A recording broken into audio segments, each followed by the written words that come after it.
le ministre.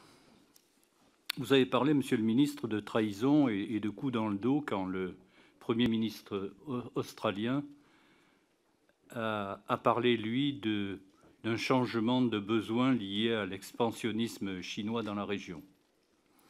Effectivement, les uns et les autres sont particulièrement inquiets par l'attitude des Chinois, sans cesse pénétrant dans les eaux territoriales, soit australiennes, soit des menaces directes vis-à-vis de Taïwan.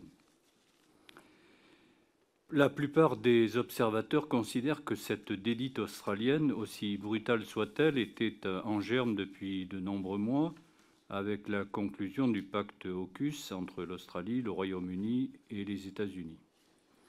La volonté de ces pays est d'être dotés d'équipements militaires et d'armes adaptées et compatibles en cas de conflit majeur avec la Chine. C'est ce qu'on nous dit. La France souhaite manifestement jouer un rôle autonome dans cette région du Pacifique, sans s'aligner ni sur les États-Unis ni sur la Chine.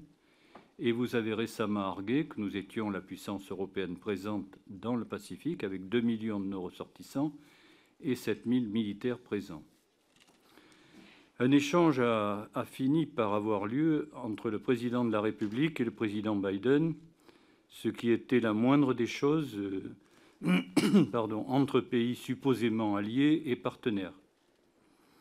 À ce titre, d'ailleurs, nous avons regretté de ne pas entendre le président de la République, qui est si prompt d'habitude à venir nous expliquer comment on ajuste les masques, mais qui, là, ne nous tient pas au courant, pas informé de la situation de notre pays. Monsieur le ministre, au moment où nos collègues sénateurs vont lancer une commission d'enquête sur cette bien triste affaire et où notre propre commission s'est interrogée sur la mise en place d'une mission d'information, pouvez-vous nous indiquer clairement comment ni l'Élysée, ni Matignon, ni le Quai d'Orsay, ni nos ambassades, ni nos services de renseignement n'ont rien vu, rien su ou rien entendu de ce qui se tramait avant l'annonce du 15 septembre.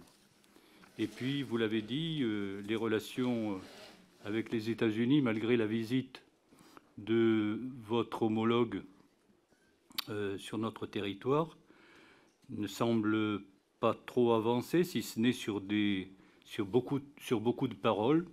Vous souhaitez des actes, nous aussi, et on souhaite que vous soyez entendus de ce côté-là. Merci.